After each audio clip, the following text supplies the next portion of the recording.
Son las 7 de la mañana, 36 minutos de hoy, jueves 30 de mayo, y vamos con nuestra sección de martes y jueves de la restitución de tierras y reparación a víctimas. Doña Mónica, hoy con un tema puntual que es la reparación integral. Reparación integral a las víctimas y sus 5 componentes, por llamarlos de alguna manera, que son restitución, indemnización, rehabilitación y satisfacción y garantías de no repetición. Y están con nosotros doña Mónica, Jorge Mario Alzate, director territorial de la Unidad de Víctimas, y Felipe Maldonado, abogado de la Fundación Forjando Futuro. Señores, bienvenidos, ¿cómo están?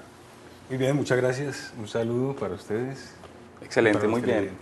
Bueno, hemos dicho que esta sección la tendremos siempre martes y jueves. El martes hablamos sobre la restitución de tierras, hoy nos dedicaremos a la reparación de las víctimas. No está por demás recordar qué es una víctima. Bueno, una víctima es toda aquella persona que ha sido, que ha sufrido o que ha sufrido un daño específico a raíz del conflicto armado en Colombia. Pues básicamente puede ser porque hubo un homicidio, un secuestro o una violación a los derechos humanos, digamos, al derecho internacional humanitario. Es en síntesis, es decir, es muy relacionada a un daño que hubo asociado al conflicto armado en cualquier parte del territorio nacional. A cualquiera puede ser un daño inclusive individual o colectivo, porque también hablamos no solamente de una persona, sino a una comunidad inclusive. La gente se acerca y cuenta su historia en las distintas unidades que se tienen. Inmediatamente uno puede decir que comienza un proceso en el que tiene derecho a un abogado. ¿Cómo es? Correcto, la víctima se acerca al Ministerio Público, ¿cierto? Declara su situación, su hecho victimizante, los daños causados, aporta las pruebas que tiene si las tiene e inicia el proceso de estudio y de inscripción en el Registro Único de Víctimas, que está a cargo de la Unidad Administrativa de Víctimas. En esas personerías y en la unidad le asignan un abogado, es un grupo de abogados. ¿Cómo funciona como esa parte legal? Digamos que no tiene un abogado que lo acompañe permanentemente, simplemente que recibe las medidas de atención, de asistencia, de asesoría legal en el espacio de la personería del Ministerio Público y continúa con la asesoría legal de parte de la unidad, pero no tiene un abogado especial para él, no entiendo, no es así, doctor, sino que lo asesora en la medida en que él demande la asistencia. Hablábamos de los 5 componentes a los que tiene derecho una víctima y por eso el tema de hoy es la reparación integral, porque se trata de abarcar muchos campos, muchos terrenos en los que se considera uno ha sido víctima. Yo los mencionaba rápidamente: restitución, indemnización, rehabilitación, satisfacción y garantía de no repetición. Es probable que uno de los que más la gente persigue es la indemnización, pues por obvias razones, pero los otros componentes son importantes también para una víctima. ¿Por qué? Sí, aquí hablamos Mónica, de una reparación integral. Recordemos que hubo un daño, pues básicamente lo que pretende la reparación es volver por lo menos al estado donde estaba, pues al estado anterior a esa violación de los derechos humanos, aunque lo que se pretende, digamos, desde la Unidad para Atención y Reparación a las Víctimas y lo que contempla la ley es que sea inclusive transformadora, es decir, cómo mejorar esas condiciones en las cuales estaba ese ciudadano antes de ser, digamos, a ser afectado a hoy. Entonces, por eso hablamos de quizás seguramente, por ejemplo, hablemos del tema de restitución, ¿cierto? Es una de las principales medidas. En esas aplica el tema de tierras, aplica el tema de vivienda, generación de ingresos, que son esas pérdidas o pérdidas de bienes. Digamos, es una de las medidas inclusive más materiales que contempla la ley, acompañada de la indemnización. En restitución aplica mucho para las víctimas por desplazamiento forzado, que son las que normalmente salen de su territorio, salen de su finca, tienen que dejar sus enseres, sus ganado, aves, etcétera, su casa, muchas cosas. Entonces hay una expectativa muy alta para que pueda recibir, para que pueda ser reparada vía retorno, su reubicación, con vivienda, con proyectos productivos. Tenemos una llamada. Elisa, buenos días. Buen día, ¿cómo están ustedes? Muy bien, ¿y tú? Bien, gracias a Dios. Bueno, yo acabo de llegar al aire y no sé si estoy en el tema o no, ¿sí? Yo vi pues como reparación de víctimas y pues no se me llamó la atención, ¿sí? Sí, cuéntanos. Bueno, gracias. A ver, a mí me mataron un hermano hace 18 años, ¿sí? Sí. ¿Tiene relación con el tema? Sí, señora. Sí, claro. Perfecto. Ok, a mí me han hablado de que no se puede, de que mi mamá se puede acercar a la Alpujarra, al sótano propiamente, ¿sí? Pues como para hacer una reclamación, no sé qué tipo de ayuda le brindarían a ella y quisiera pues como que me asesoraran acerca de eso. Elisa, ¿dónde fueron los hechos? Y Eso fue en Itagüí cuando la violencia estaba tan marcada, eso fue en el 94. Sí, señora, te vamos a intentar resolver tu duda. Muchas gracias por tu llamada. El caso de ella, que es intraurbano, ¿cómo se hace la reclamación como víctima por el fallecimiento del hermano, que en este caso lo haría la mamá? Bueno, como lo estabas mencionando, debes acercarte a la personería. En este caso, si tú vives en Itagüí o en Medellín, pues, lo ideal sería que te acerques, si vives en Itagüí, te acerques a la personería de Itagüí, tomes la declaración, independiente si fue un hecho, digamos, urbano, o acá, digamos, lo interurbano. En este caso, el tema interurbano, como es un homicidio, digamos, el tema interurbano lo aplicamos más cuando tipo desplazamientos forzados. Aquí simplemente te acercas, vas con tu mamá, acompaña a tu mamá, llevan los documentos, el certificado de función, los documentos que ustedes tengan de acreditación de todo lo que pasó, y la personería nos envía esa documentación a la Unidad para Atención y Reparación de las Víctimas. Nosotros tenemos 60 días hábiles para darles una respuesta referente al caso. O sea, mucha gente dice, yo no, es que no sé si me lo van a reconocer o no, si no sabemos quién fue, independiente, digamos, de quién fue o no fue. Yo creo que lo que le aconsejamos a la gente es vaya y tome esa declaración. En Itagüí precisamente hay un punto de reparación, un punto de atención a las víctimas que estamos viendo en pantalla para que se comunique. Eso sí, debemos aclarar temas que ya hemos mencionado acá, ya dice que apenas acaba de llegar, pero la ley cobija o reconoce más bien como víctimas a aquellas personas que hayan sido víctimas, valga la redundancia, de grupos armados al margen de la ley, y ahora las BACRIM. Sí, correcto, Mónica. En este caso, si fue por delincuencia común, pues si fue por un robo, un atraco, alguna situación de esas o algo relacionado con conflictos en la misma comunidad, pues ahí no aplicaría, ¿sí? No aplicaría este tema de reparación. De todas maneras, tenemos conocimiento de que en Itagüí pues hubo presencia también de grupos al margen de la ley operando y que se han transformado en diferentes, inclusive en BACRIM, en diferentes tipos de organizaciones. Entonces en eso, pues tú más que nadie conoces cómo fue la situación, pues en ese caso sí te recomiendo que vayas a la personería, no sobre que te asesoren y ya tomas la decisión de declarar o no. Yo tengo una pregunta para el abogado Felipe y es, ¿yo puedo renunciar a alguno de estos aspectos? Estamos hablando de reparación, reubicación, garantía de que no vuelve a pasar. ¿Yo puedo acercarme solo y solicitar solo indemnización, por ejemplo, o esto toca los 5 puntos? Claro, la víctima tiene acceso a las 5 medidas, pero ella decide por cuál opta, ¿cierto? Lo recomendable es que active la totalidad de medidas de reparación, que no solamente acuda por la indemnización o por la restitución, sino que pueda activar pues las otras medidas, las medidas de satisfacción, muy importantes, y a la gente realmente esas en el alma son las que le interesan. Sí, ese es un componente más importante más allá de lo material. Claro, porque es la dignificación de la víctima, es el enaltecimiento de su honra, de su honor, de que el nombre de su hijo, de su padre quede en alto, quede resarcido. Pero entonces la respuesta es sí, sí se puede renunciar. Uno decide a qué se acoge. Cualquier ciudadano puede renunciar a todos sus derechos, a cualquiera de sus derechos, excepto los fundamentales. Mónica, en Itagüí. Mónica. ¿Aló? Hola.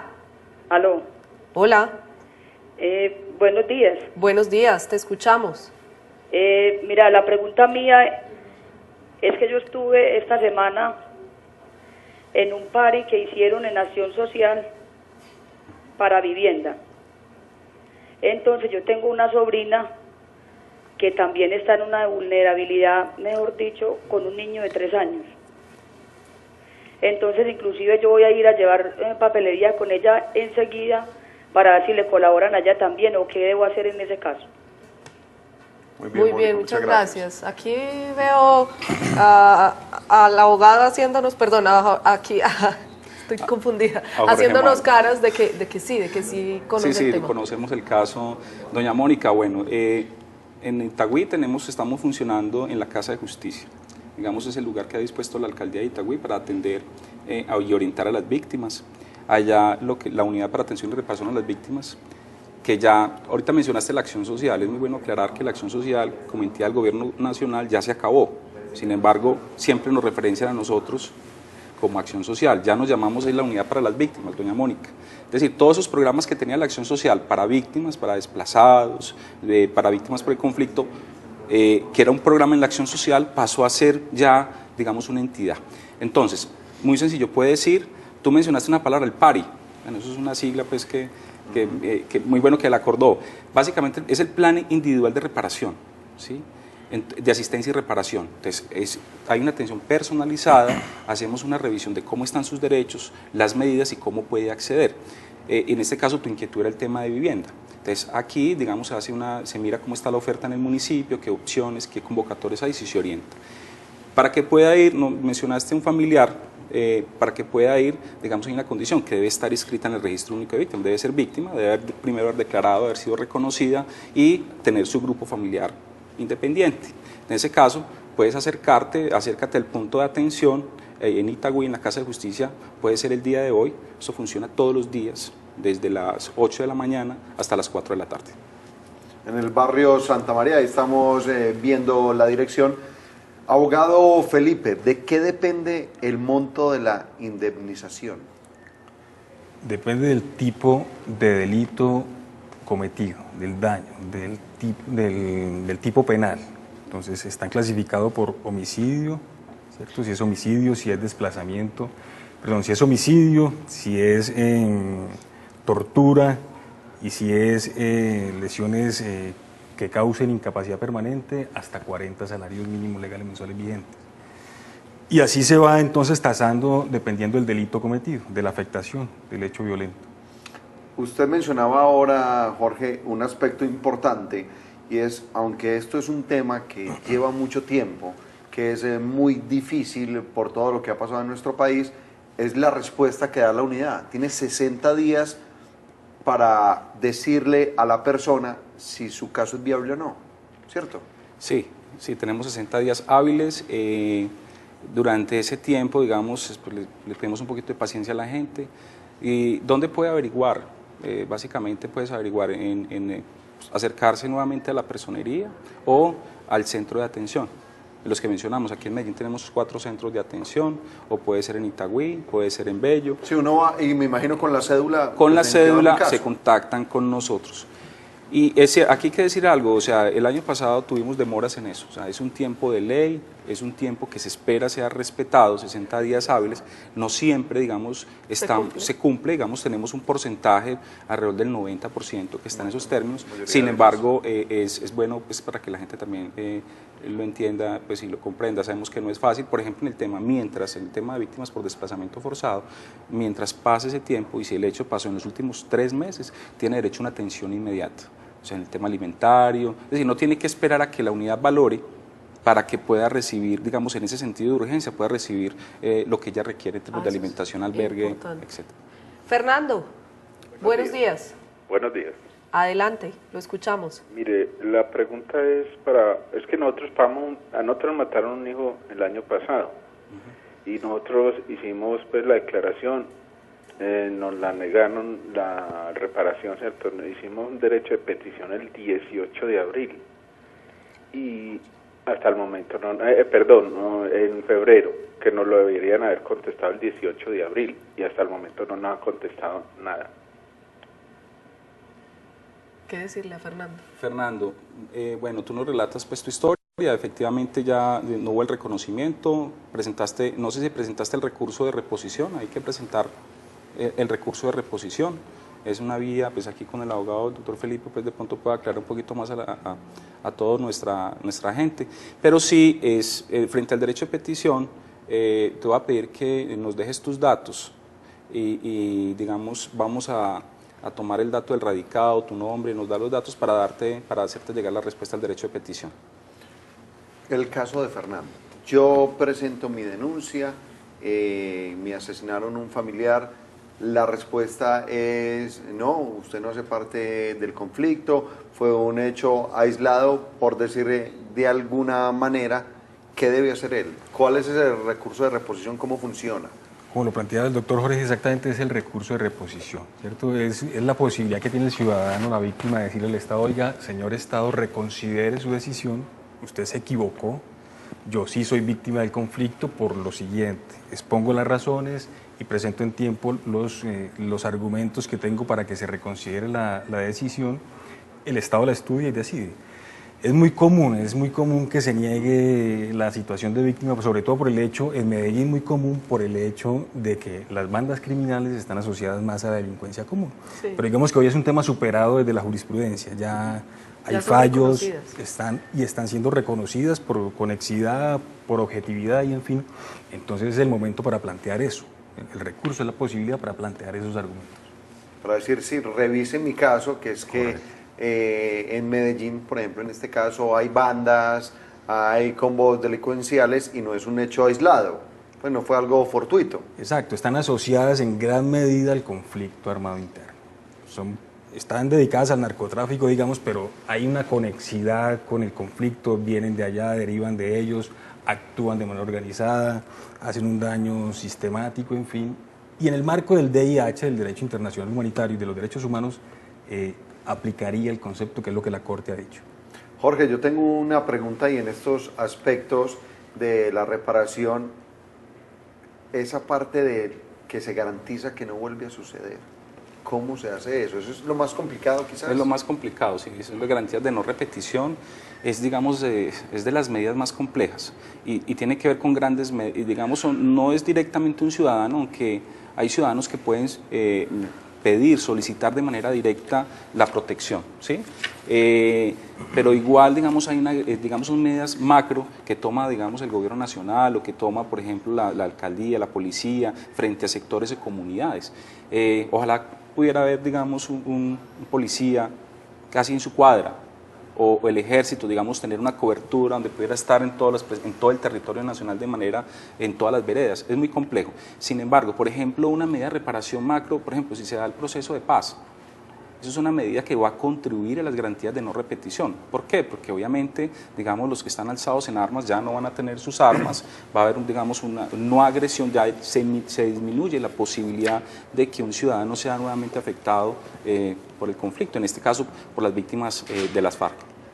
Yo quiero hacer un paréntesis y pues más allá de tocar el tema, recordarle a los televidentes que es una sección de servicio en la que queremos resolver directamente sus dudas de en qué va su proceso o qué tienen que hacer. Así que si tienen alguna duda, no duden en comunicarse al 441-2100. Adriana, buenos días. Jaime, ¿cómo estás? Muy bien, ¿y tú? Bien, gracias. Te escuchamos, Adriana. Bueno, mi inquietud es la siguiente. Yo fui víctima de, digámoslo así, como de un atentado. En el 94 estaba con una vecina afuera y pasaron pues dando balas, me disculpa por la expresión, y fui afectada en la rodilla, o sea, me entró el tiro por el muslo y me quedó en la rodilla. Desde ahí vengo con problemas pues, en la pierna, en la rodilla, con dificultades. Me dicen que vaya ya a reparación de víctimas a hablar sobre eso. Esa es mi inquietud. O sea, ¿tengo derecho, no tengo derecho? ¿Qué debo de hacer? Muchas gracias. Adriana, gracias por tu llamada. Sí, el caso de ella, digamos que es, pues no digamos atípico porque pasa en nuestra ciudad, pero ¿qué le podemos decir? Sí, digamos, habría que mirar todo el contexto, dónde ocurrió, en qué barrio ocurrió. Es decir, no es lo mismo, por ejemplo, si a mí me dicen que eso que pasó, por ejemplo, en Granada, Antioquia, en tal zona, y uno sabe que fue un grupo armado, pues uno dice, bueno, esto tiene una relación directa. Aquí no sabemos el caso, digamos, los móviles, sin embargo, nosotros, digamos, tenemos una información también de contexto de lo que pasa en cada barrio, en cada zona. Entonces, en el momento en que se tome la declaración, nosotros, digamos, podemos de una otra manera tener muchos más elementos para la valoración. El caso de ella, digamos que me da pie para preguntar si necesariamente es víctima alguien que tenga algún fallecido o también que le hayan causado lesiones y se considere una víctima. Claro, puede ser, o sea, no necesariamente tiene que haber fallecido, digamos, por ejemplo, una lesión, lo que ella comenta, o un afectado por mina, sí, que queda, pues no muere, pero o perdió una de sus extremidades, o fue afectado, digamos, en su integridad ¿también lo física. cobija la ley? También lo cobija la ley. también lo cobija la ley. Entonces, aquí en este caso, pues habría que mirar en qué situación o móvil se dio. Sin embargo, para que salgas de duda, busca una asesoría, en este caso una asesoría jurídica que nos la brinda la Personería de Medellín, te acercas, expones tu caso y ya con más elementos tomas o no la decisión de tomar la declaración. Ella sería víctima directa. Es Y una los víctima familiares directa. serían víctimas indirectas de... Hay que recordar que No de ella, pues, perdón. ninguna denuncia tiene costo, ¿cierto? O sea, no hay ningún trámite que usted tenga que pagar plata, ni llenar un formulario, ni nada, ¿cierto? No, eso es gratuito, totalmente gratuito. Sí, porque como hay personas que abusan y aprovechan y cuando lo ven a uno llegar desubicado al punto de atención, no, venga, yo le digo cómo es, y de eso no se trata. Otro de los componentes de la reparación integral es la satisfacción. ¿A qué hace referencia este término? Eso, esa misma duda tenía De yo. esa conversábamos ahora. Es precisamente Ese componente psicológico y esa parte que lo vemos cuando se hacen eventos de víctimas, foros, reconocimiento, lo que se hizo en toda la ciudad en mayo por la vida. ¿Eso se trata de qué? ¿Por qué es tan importante? Porque uno lo lee y dice, pero pues, la gente, ¿por qué necesita que la reconozcan como víctima o que se hable de su historia? Es que las víctimas en Colombia han estado invisibilizadas históricamente, ¿cierto? Es como si no existieran. Gran parte de la historia o de este pedazo de historia han sido casi que quienes han cargado a cuestas su propio hecho victimizante, como si hubiesen sido ellas las culpables de su propia tragedia. A mí me parece que la ley de víctimas precisamente lo que pretende es eso, poner en el centro de la política pública a la víctima, enaltecerla, dignificarla, y de eso se trata las medidas de satisfacción. Que haya perdón público, que el victimario reconozca los hechos, que sepan la verdad, que puedan rescatar la honra y el honor de sus parientes fallecidos o desaparecidos. Esas son las medidas de satisfacción. Ayer hubo una, qué pena. Ayer en apartado. Exacto, sí. En apartado se hizo el reconocimiento de parte del Estado. Nos presentaban acá la noticia Mañanas con Voz como es el Estado agachando la cabeza diciendo sí, tenemos responsabilidad en estas masacres que pasaron de una u otra manera. Hay que recordarle a los televidentes que tengan a mano el número de cédula cuando nos llaman. De la víctima. Porque tenemos un grupo que está revisando cada caso. Cuando usted llama, mi nombre es Mónica Londoño, está en mi cédula, inmediatamente se analiza en qué parte del proceso está. Pero no hay tanto problema cuando es mi cédula y yo soy la que estoy llamando. Hay que tener a mano el número de cédula de la víctima para poder hacerle seguimiento al proceso con las personas que están allí trabajando. Si usted es víctima, pues recuerde que puede comunicarse al 441-2100. Como lo hace a esta hora Beatriz. Beatriz, buenos días. Muy bien, ¿y tú? Bien, gracias. Te escuchamos, Beatriz. Sí, yo quisiera, a ver, yo me acuerdo cuando se hizo el lanzamiento de esta campaña de reparación de víctimas, que el presidente dijo, no importa la víctima o el victimario. Yo quisiera saber, en el caso de una niña que fue descuartizada en Urabá por la BACRIM, la mamá ya ha hecho la reclamación, pero se le ha negado 2 veces. La niña fue descuartizada. No sé si ustedes recuerdan el tema de que la fiscalía confiscó la llamada de un joven que le decía a la mamá, me acuerdo de esa niña y de la señora y porque pienso mucho en usted, que la mamá le contestó, no importa, ese es su trabajo. ¿Recuerdan ustedes esa llamada? Ese caso específico hace como 3 años. Entonces la mamá ha hecho la reclamación y se le ha negado 2 veces. Entonces quisiera la opinión de ustedes sobre ese caso. Muy bien, Beatriz, muchísimas gracias. ¿Qué le podemos decir a Beatriz? Bueno, Beatriz, un caso muy lamentable el que nos estás contando. Es muy importante, digamos en este caso, está asociado a BACRIM, a otros hechos victimizantes, no necesariamente desplazamiento forzado, pero aún así es una grave violación a los derechos humanos, por supuesto. Veo que ya se ha agotado, esa vía gubernativa, ese tipo de, se ha presentado varias veces. Yo le recomiendo asesoría jurídica frente a este caso. Acércate a la Personería de Medellín, a la Defensoría del Pueblo o a la Procuraduría, para que ellos estudien el caso. Acordemos que igual hay un marco normativo mucho más amplio, que no solamente es la Ley 1448, hay una jurisprudencia de la Corte Constitucional, normas internacionales, que quizás con una orientación adecuada pueden ayudarle, a resolver el caso. de todas maneras ese es como el consejo que les damos desde la Unidad para las Víctimas. Abogado, ella habla de víctimas, victimarios, usted ahora mencionaba de víctimas directas.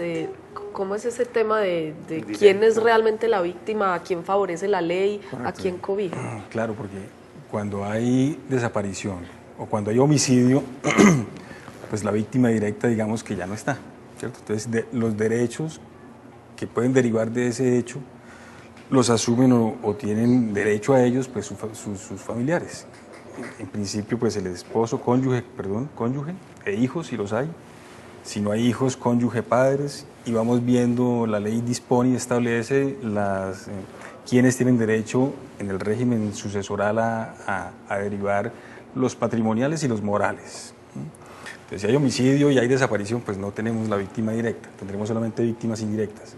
Si hay secuestros, si hay lesiones, pues está la víctima directa. Pero si está la víctima directa, la ley solo la cobija. Correcto, a ella. solo a ella, es ella.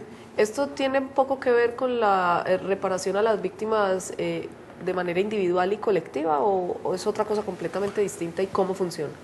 Son dos estados jurídicos diferentes. La reparación colectiva tiene que ver con comunidades, ¿cierto?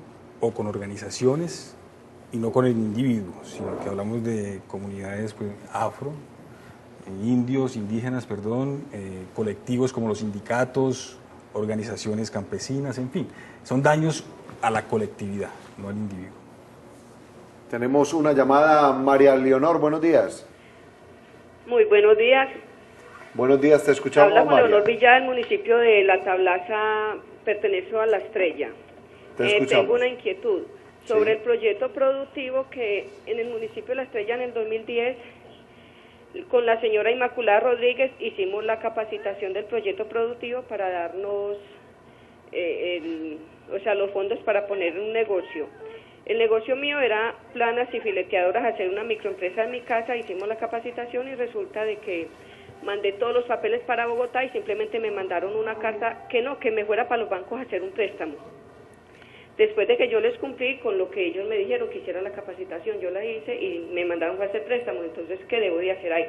Porque yo gané tutela y desacato y simplemente lo único que me mandaron fue a decir eso. Y mandaron a la funcionaria de Bogotá que pagara como una multa porque no me quiso entregar mi proyecto, pero eso quedó ahí, más no estoy segura, no me dijeron si ella tuvo que pagar la sanción o no, o sea, quedé ahí en las mismas, no sé qué más hacer ahí. María, tenemos preguntas para María. No entendí bien el caso realmente. Bueno, María, según lo que pues, entiendo, también parece que ella es víctima por desplazamiento forzado.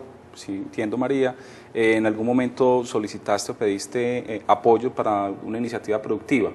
Entonces, accediste primero a un proceso de formación, de capacitación en ese tema y obviamente ya querías platica pues, para poder montar tu negocio, poder fortalecer tu microempresa. Sí.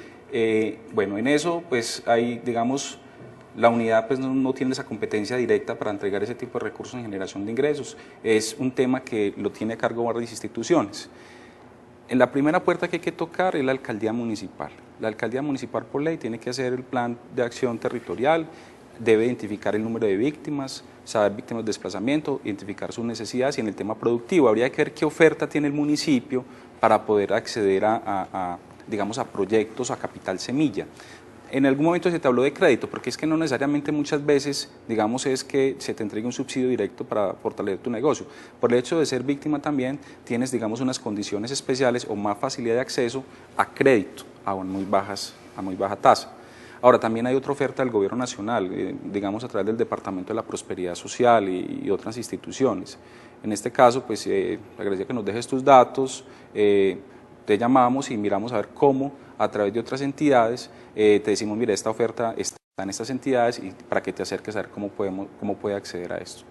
Yo tengo una pregunta, no sé si cabe, pero ¿el victimario también tiene derecho a esta reparación? No, señor. Pues lo digo desde el punto de vista, sabemos lo que pasa con los grupos armados que obligan, por decir, a menores a pertenecer a sus filas. ¿Eso puede tener un espacio ahí? Es que yo fui obligado a pertenecer a un grupo armado, estuve privado de la libertad con ellos En el caso de reclutamiento de menores solamente aplicaría, digamos, que las medidas de reparación en favor del menor si se desmoviliza o si se, digamos, se desvincula, perdón, esa es la palabra precisa, se desvincula del grupo armado siendo menor de edad. Si César. llega donde las autoridades, perdón, Mónica, dice, no, yo me escapé. Pero también puede ser que un actor armado, o sea, un victimario, puede ser víctima, digamos, una vez se desmovilice, pues se desmoviliza. Y como es que un ciudadano, digamos, puede ser víctima también. Nos ha pasado ese caso también. Ahora sí, César, buenos días. Sí, muy buenos días. Cuéntenos, adelante. Bueno, el nombre mío es César Granada. Yo tenía una inquietud. Lo que pasa es que a mí entre los años 2000 y 2001, no recuerdo bien la fecha, ¿cierto? Estuve retenido, nos retuvo en la vía Medellín-Sonsón, en el Alto de Guayaquil, nos retuvieron 3 días un grupo guerrillero. La pregunta mía es si yo puedo hacer un reclamo por ese evento. César, estuviste 3 días retenido, ¿cierto? Sí, señor. Pues no sé, doctor Felipe, eso puede ser un secuestro, ¿no? Claro. Eso es un secuestro, pues en últimas estabas privado de tu libertad, de movilidad. Por supuesto, es muy conocido el acto de Guayaquil, eso es vía Asunción. En algunas veces cuando estábamos en esas comisiones nos tocó también precisamente algunos retenes, en este caso era de la guerrilla por esa fecha que tú mencionas, eso pasaba. Bueno, ahí básicamente sí, acércate a la personería, en este caso donde vivas, si vives en Medellín, te acercas a Medellín, ojalá en eso es muy importante lleves como alguna información adicional sobre lo que pasó, los hechos, y obviamente la unidad para las víctimas revisará y valorará la declaración. Una pregunta más general es, ¿por qué nació esta ley? ¿Por qué es responsabilidad del Estado brindarme a mí la seguridad? No tuve la seguridad y ahora el Estado quiere reparar eso que no pudo cumplir. En mi concepto hay una deuda histórica del Estado con las víctimas y obviamente la génesis de la guerra y del conflicto nuestro también está mediado por el accionar o no, o el no accionar del Estado.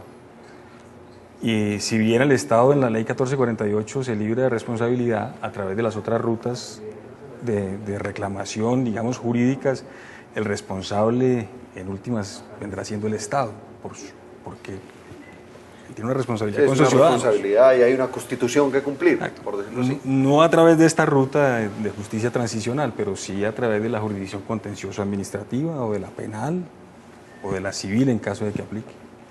Es necesario recordarle a los televidentes que se han comunicado con nosotros en esta, insisto, sección de servicio para ayudarles a ustedes a saber en qué va su proceso, pues les están tomando todos los datos porque posteriormente se van a comunicar con ustedes para asignarles directamente una cita en la unidad de atención más cercana al lugar donde ustedes se encuentren para atenderlos personalmente y solucionar la duda concretamente.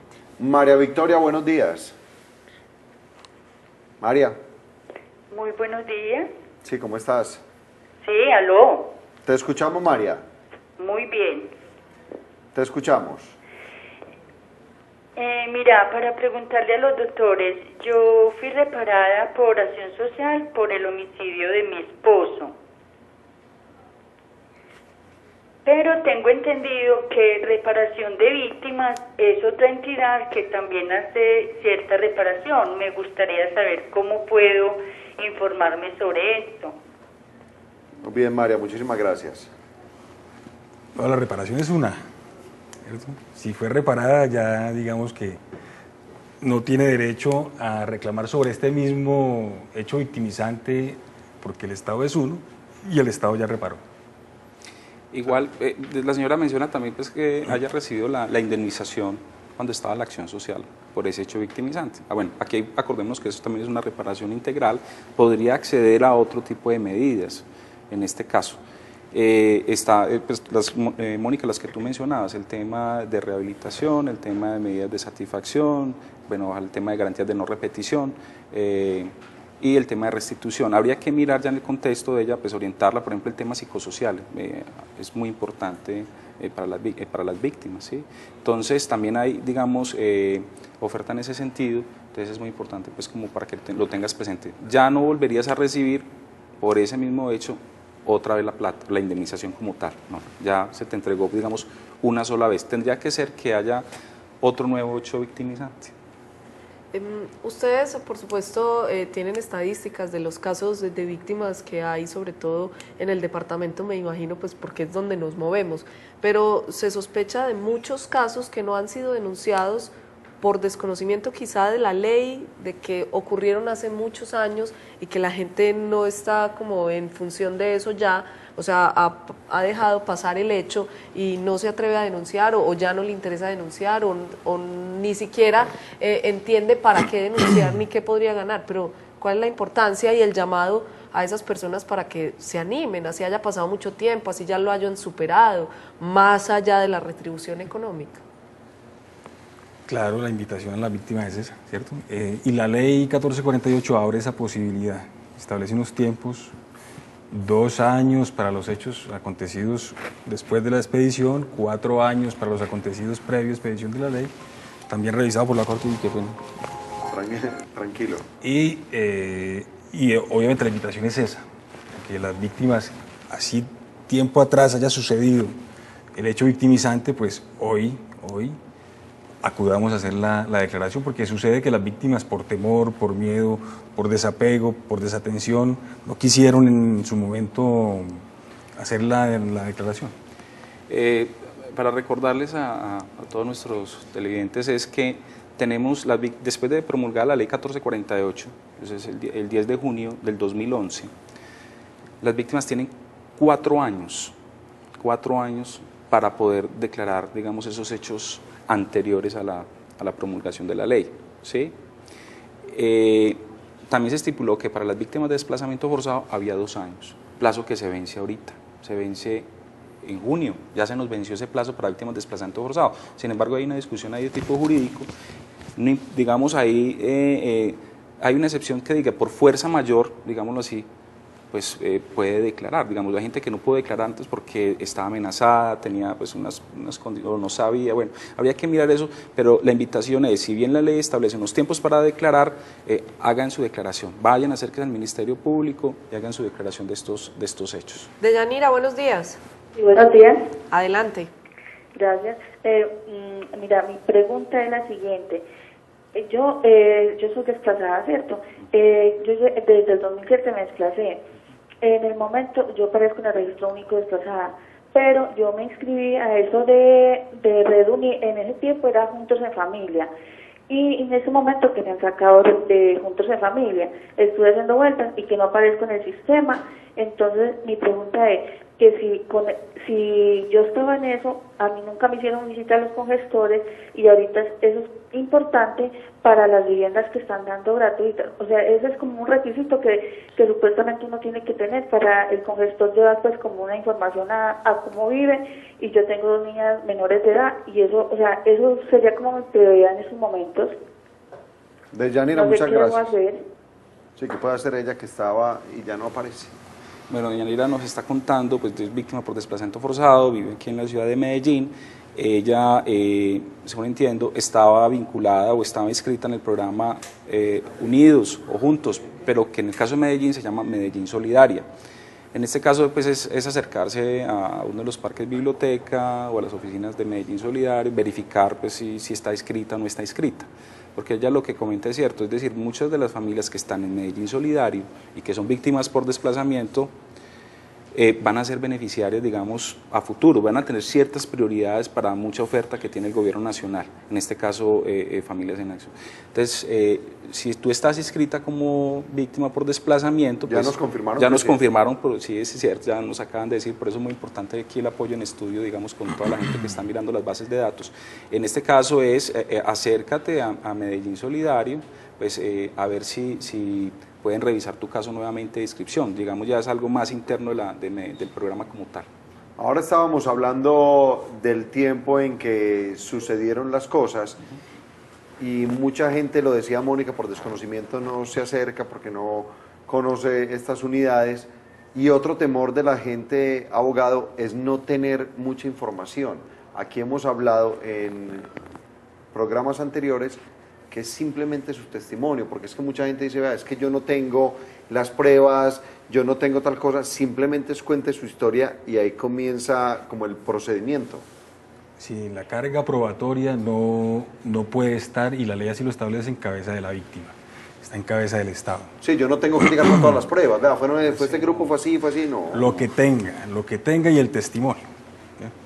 Lo importante es que de la declaración, luego el Estado, la unidad cruzará la información con lo que aconteció, verificará, le pedirá unos documentos adicionales, pero no se requiere que la víctima llegue allá con el dossier, con el paquete. ¿Por qué para el Estado es importante que la gente denuncie? Incluso si ocurrió hace mucho tiempo. Porque es parte de ese reconocimiento, ese derecho que tienen las víctimas, ¿sí? O sea, es algo...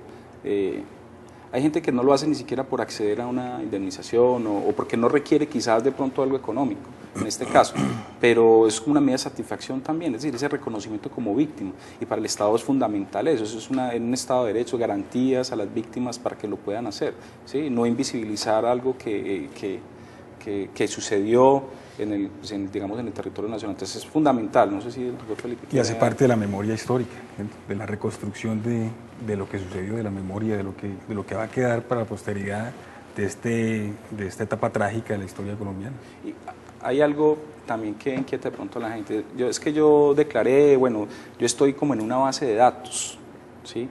Quiero que también tengan y de pronto sepan todos, es una base de datos confidencial. Es decir, eso no va a otras instituciones, es decir, van a algunas instituciones, pero para brindarle un servicio, pero en ese marco de la confidencialidad.